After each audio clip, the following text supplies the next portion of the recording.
Good morning, everyone, and welcome to University Unitarian Church. My name is John Luopa. I am here this morning with my colleague, Beth Chronister, and our pianist, Dwight Beckmeyer, to share in this service with you this morning. We hope that you continue to be well in your varied places all over the greater Seattle area. We can inform you that we do have among our membership 5 persons who have tested positive for the virus. However, all of them are recovering well, thank goodness, and we are grateful, certainly, for that. If you read the Gateway last Friday evening, you may have noticed that we have decided, after 6 weeks, to end our chalice lighting and check-in weekday morning opportunities and switch to a different format beginning next week. On Wednesday evening, April 22nd at 7 p.m., we will offer a Vespers service, and based on response and energies, hope that this may be a twice-monthly opportunity. But we invite you to join us on Zoom for that service this coming Wednesday evening. Look to the Gateway and the website for more information to access that service. Let our service begin this morning.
Our call to worship this morning was written by Starhawk and can be found in the back of our hymnal.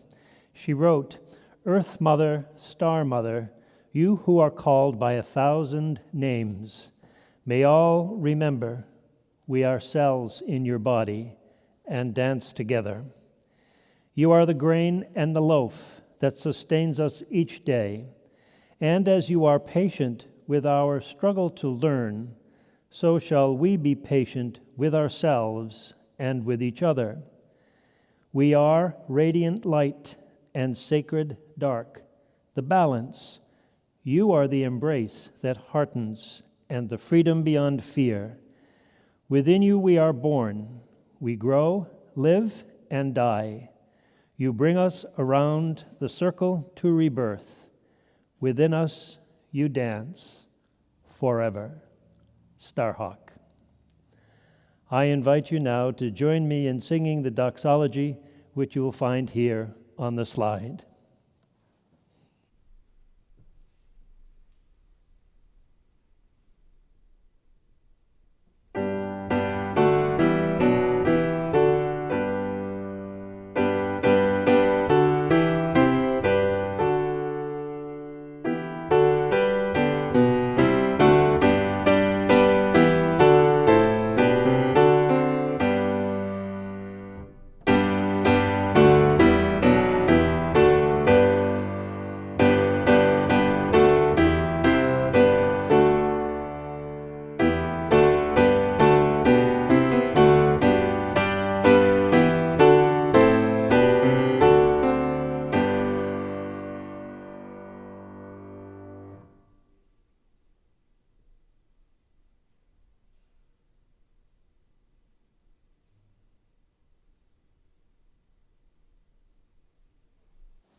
Friends, as you know, many of you know, April is our annual giving campaign month, and I would like personally to thank the many of you who have already responded online by making pledges and gifts for the next church year.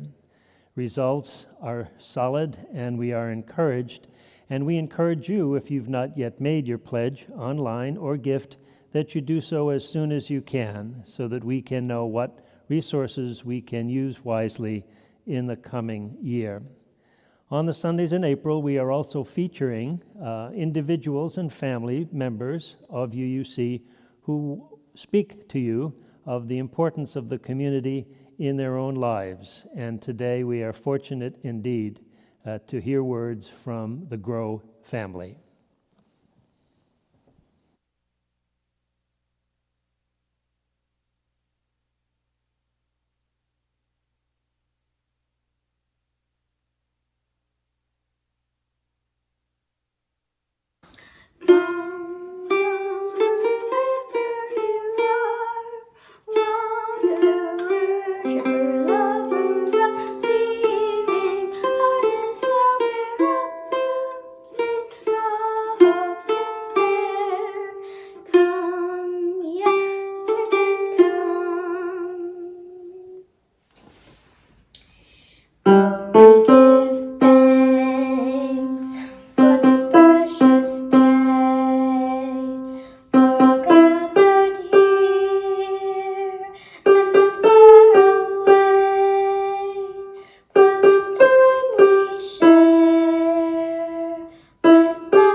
Hello, we are the Grow family.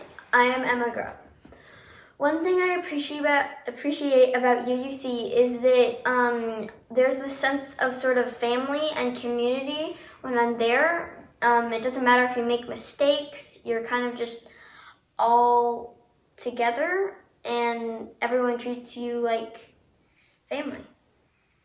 Hi, I'm Molly Grow. I am really appreciative of the beloved community that we get to be part of at UUC. I love that it's intergenerational and that we have wonderful music that we've learned, that we also enjoy at home and at church services.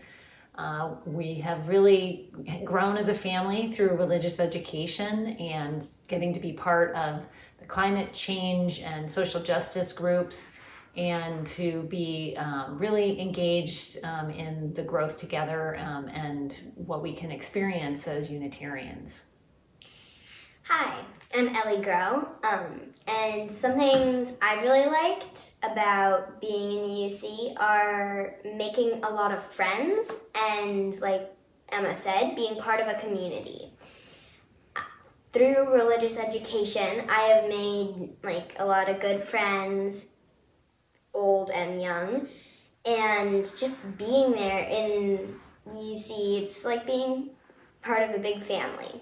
Something I'm excited about is getting to teach some of the younger grades in religious education, and because I've been through 5 years of religious education, and I am excited to get to share with the younger kids. Hi, I'm Joel Groh, and one thing I've really appreciated about UUC is our covenant. So we know that we do not all agree 100% on everything, and that we actually recognize that as a source of strength, that our differences actually can, and our diversity, help us as a community to be stronger. And our covenant tells us that we place the relationship as the central thing, so we can all come together across differences and focus on the relationship and have that be the hub of our life at UUC.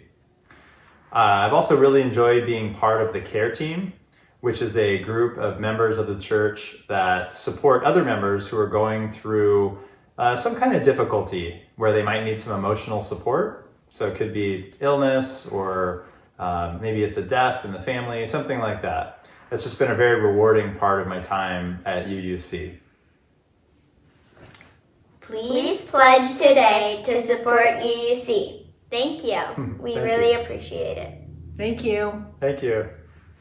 And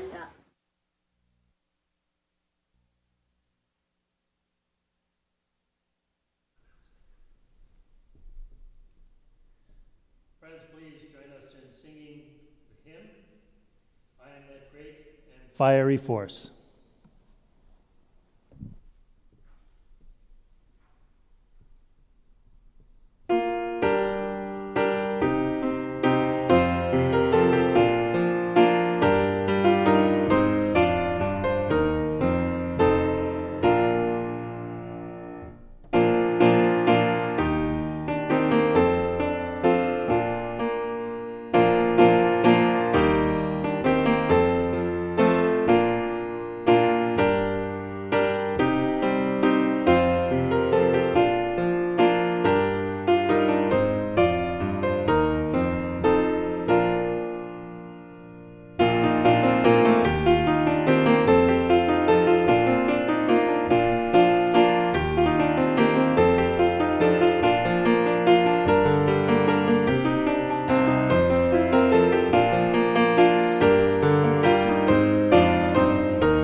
Friends, before I invite you to join me in saying the words we customarily say as ushers come forward to receive the morning offering, of course, things are different now with these live-streamed services. We are grateful to those of you who have been mailing in contributions during the week and the month. And we also would like to introduce today, again, a way for you to contribute to the ongoing life and ministry of the congregation. And you will soon see a slide where you can text a contribution or part of your offering to UUC. It's a new way for many of us, and some of us may have a little trouble with it, so be patient with yourself, and within a few weeks, it'll be just perfect. Okay, so please join me in saying the words printed on the screen here. This church is a community of ourselves. Its energy and resources are our energy and resources. Its wealth is what we share. When we contribute to the life of this community, we affirm our lives within it.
Friends, I invite you now to join me in a spirit of prayer and meditation as we take a moment to quiet and center ourselves, seeking that which renews us as a people and as persons.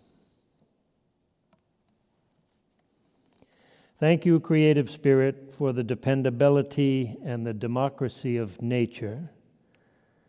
We are glad that the wind blows across the fences and the boundaries, whether carrying fresh air or pollution, that the sun belongs to no nation, that from a satellite the national boundaries and human prejudices are invisible, that the pink and green and red and blue nations of the map are all earth-colored. We applaud that the mouse visits rich and poor alike, that it's possible for the suited and unsuited to be children in the sun, that nature spills over all our human limits, lightly, graciously, persistently. Thank you, Creative Spirit, for coloring outside the lines. To these imperfect words, ill-shaped thoughts, we add the silent intentions of our hearts and minds.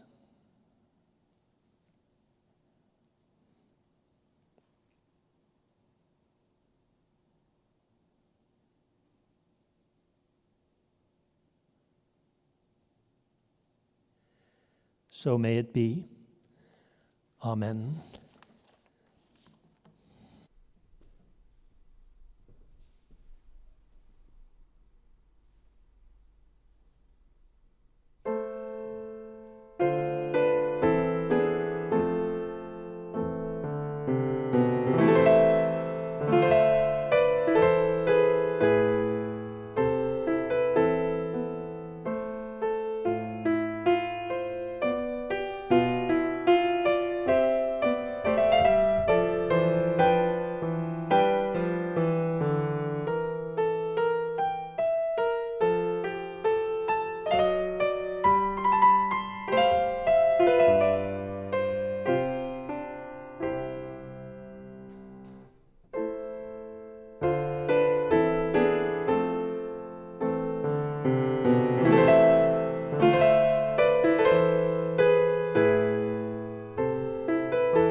As the story goes, one of the most impactful photos of the last century was unplanned, taken almost as an afterthought. In 1972, 20,000 miles from Earth and 5 hours into Apollo 17's launch into space, the 3 astronauts aboard were looking back toward home. And though there were no photos planned for that time in the expedition, they were each performing a multitude of tasks required for reaching the moon. The crew was transfixed by what they saw. And the first photo of the complete Earth was taken. A perfect blue and green sphere hanging in the darkness of space, thinly veiled by an ever-shifting atmosphere. This is the image that came to be known as the blue marble. It is one of the most reproduced pictures in all of human history and the one that adorns the Earth Day flag. And while there have been a number of other photographs of the whole Earth since then, this is the only one to have been taken by a human hand. Having been born into a post-moonwalk world, I have often taken this image for granted. It's easy to forget how astonishing, how awesome it is in the truest sense of the word. It is an image that transformed the way that we saw ourselves, and it has the potential to transform us still. Seeing the Earth from space has left an indelible mark on the astronauts, the privileged few who have had the opportunity to see the planet in this way. Not to be too punny, but it shifts their worldview, their paradigm of how they understand the planet and life upon it. And this cognitive shift in awareness has even been studied, and it is called the overview effect. Space shuttle astronaut and physicist Lauren Acton describes it in this way. Looking outward to the blackness of space, sprinkled with the glory of a universe of lights, I saw majesty, but no welcome. Below was a welcoming planet. There, contained in the thin, moving, incredibly fragile shell of the biosphere, is everything that is dear to you. All the human drama and comedy, that's where life is. That's where all the good stuff is. The magazine Universe Today describes the overview effect in this way. From space, national boundaries vanish, and the conflicts that divide people become less important, and the need to create a planetary society with the united will to protect this pale blue dot becomes both obvious and imperative.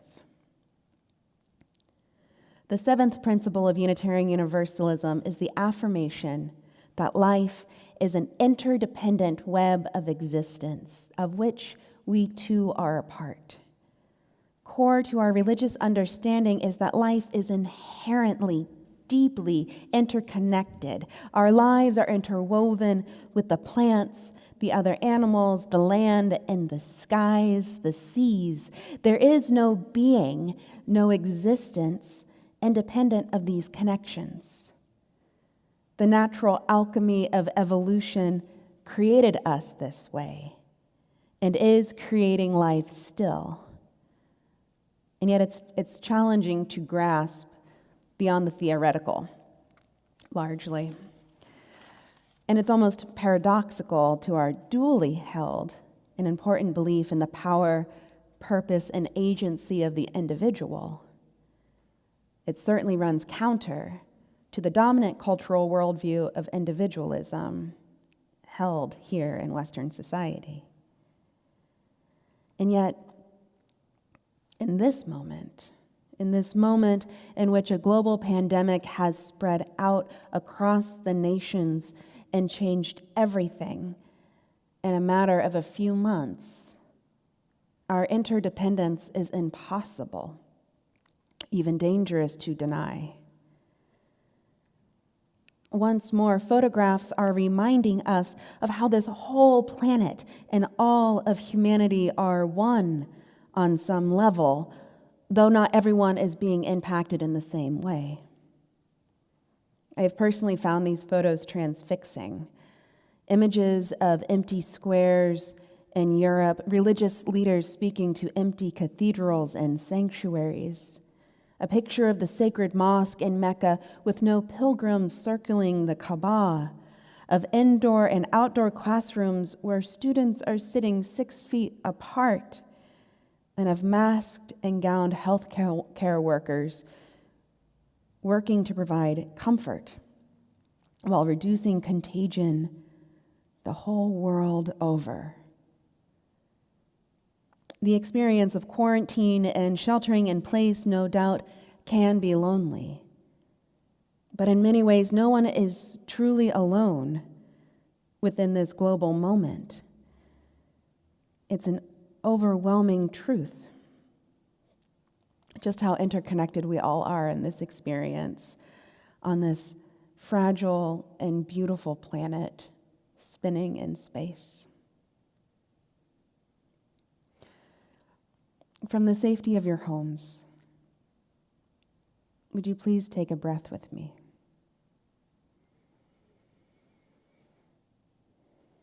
And then another.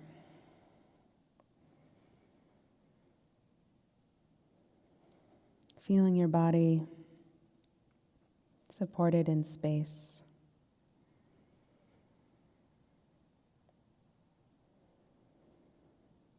Moving gently with each inhalation and exhalation.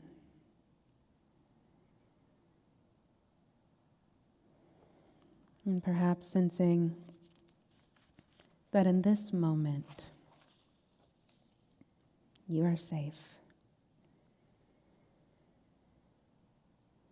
And you are okay.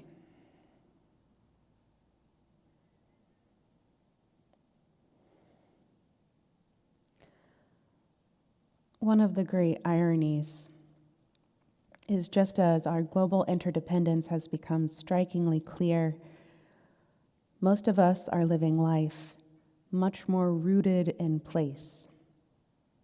For those of us privileged to be in stable housing who are sheltering in place, our homes, apartments, and local streets have become the setting for each unfolding day in this strange new reality.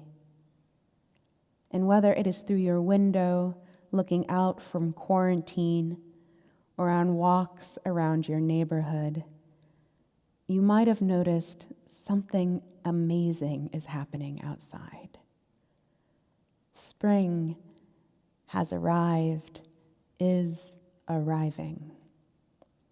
All around, flowers are blooming with total abandon, practically singing in color. Trees are bursting with white and pink blossoms, and the rhododendrons are opening fistfuls of flowers as leaves appear on branches that have been bare for months. My apologies to those whose allergies make this season hard to bear, but for me, every spring, I just fall in love again with this ravishing beauty of the earth. And as someone reflected on a Zoom call this last week, I am just so glad this didn't hit in November. What is something you have seen, heard, smelled, or felt this week of the natural world that has filled you with the presence of gratitude or wonder? What signs of the earth awakening have come as blessing in the midst of this uncertain time? The skies in their ever-shifting beauty remain open even as art museums have closed. The birds are still gathering for their spring symphony. Gardens still hold the promise of future sustenance even as grocery store shelves have been depleted. And while the exact date may become mired in memory, the cycle of the seasons has arrived, with little care whether it's Monday or Wednesday. And all of this happening simultaneously with the rising stress in the world. Nature has long been a source of inspiration for poets, philosophers, and mystics alike. Within our own religious history, the transcendentalists went to the New England woods and ponds, believing that the divine energy permeated the natural world as well as the individual person. Nature provided the gateway to this deeper knowing and the path towards experiencing both immanence and transcendence. And I imagine these claims must have been quite radical at the time, alongside what was the dominant Christianity that was decidedly otherworldly. Ralph Waldo Emerson shared this glimpse into an awakening he had in the natural world in his essay entitled Nature.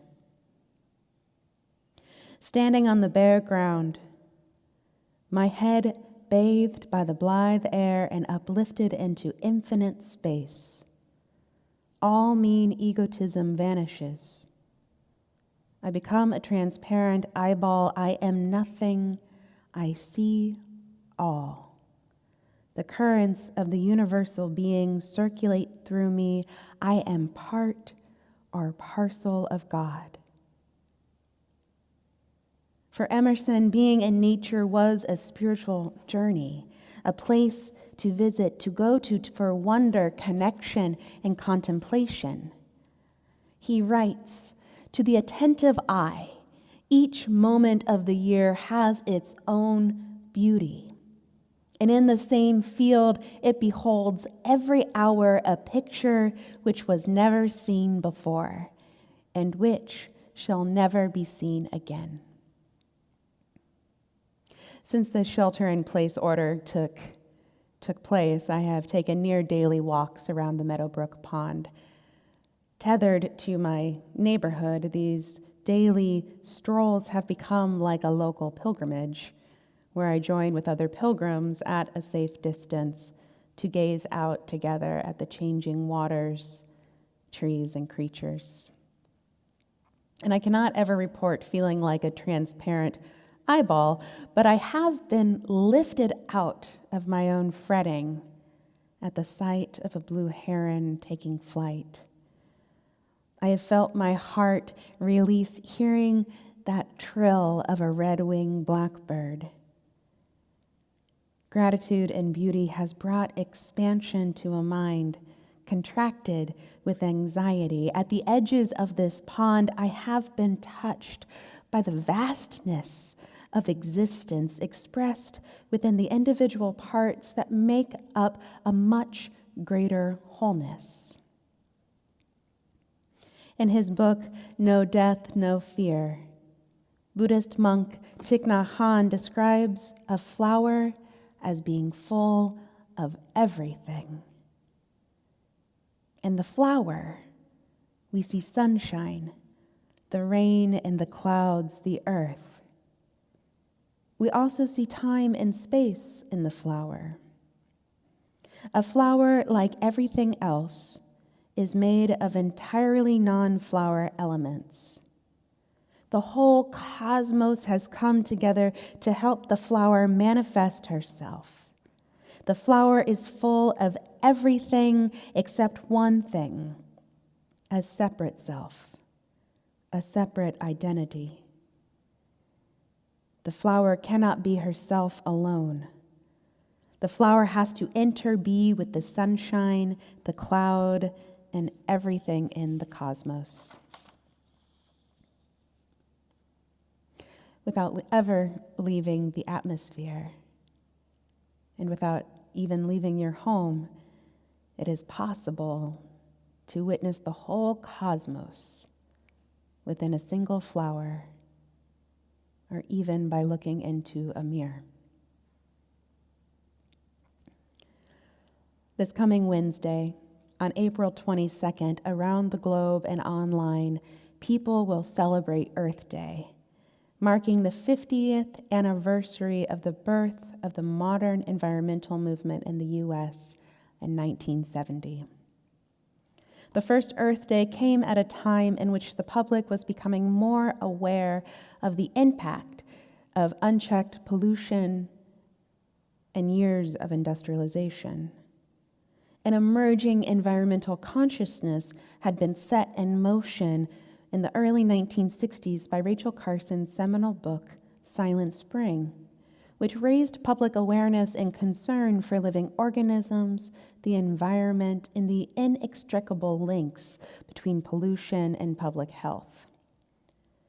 Following witnessing the ravages of an oil spill in Santa Barbara, California, Democratic Senator Gaylord Nelson came together with Republican Senator Pete McCloskey to inspire the first Earth Day in hopes of mobilizing Americans, particularly students, to act for healthy water and air.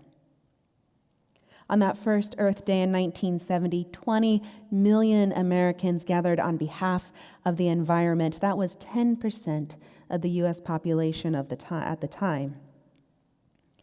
In Earth Day 1970, it achieved a rare political alignment, enlisting support from Republicans and Democrats, rich and poor, urban dwellers and farmers, business and labor leaders. And by the end of 1970, the first Earth Day led to the creation of the United States Environmental Protection Agency. And over the ensuing years, the passage of environmental laws, including the National Environmental Education Act, the Clean Air Act, the Clean Water Act, and the Endangered Species Act. It's astonishing, really, that shift in consciousness and policy that happened within a relatively very short amount of time. In the decades since, Earth Day has shifted to a global day of action and service.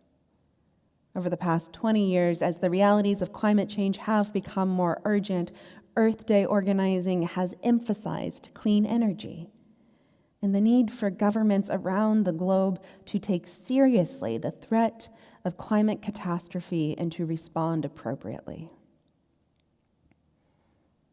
As with the coronavirus, a changing climate highlights how interconnected we all are. And I believe that there are lessons within the pandemic that will serve us on a planet that is warming. As the virus and the related economic hardship is not impacting everyone equally, climate change also disproportionately affects those who are most vulnerable. People who have been historically marginalized based on race, class, ability, nation of birth, and immigrant status. And hasn't it become desperately clear in this time that leadership matters? Matters in terms of life or death, and that science and evidence are essential to creating policies that meet the challenges we collectively face, and essential to our personal actions and the relationships we build. The local organizing that is happening right now everywhere, the connections being forged to care for one another and those most vulnerable in our communities are reasons for hope and courage, and yet they are not enough without also changing the systems that reach far into the lives of families, communities, and nations, systems that work for people and not just profit. We are in a moment of co-creation. In some ways, we have always been in a moment of co-creation, and it continues forward. Earth Day is known for its activism, its service, and its advocacy. But where does that come from? What inspires it? I believe for many, it's inspired by a deep love. active love for the earth, and active hope for a world that will be home for generations to come. Author and educator Bell Hooks writes, "Love is an action, never simply a feeling. We do not have to love. We choose to love. To love well is the task in all meaningful relationships, not just romantic bonds. As we are interconnected, we are each and all in meaningful relationships with the earth, the land, the air we breathe, and the water we drink. We are in deep, inextricable relationships with other humans as well as with the whole family of living things. Live that love as action and tenderness whenever possible." I close with these words, again from Bell Hooks. "Redeemed and restored, love returns us to the promise of everlasting life. When we love, we can let our hearts speak."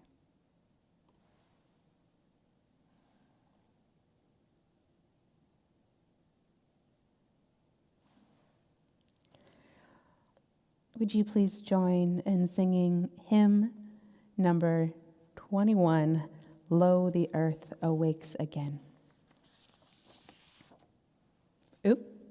For the beauty of the earth.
I close with these words from Wendell Berry.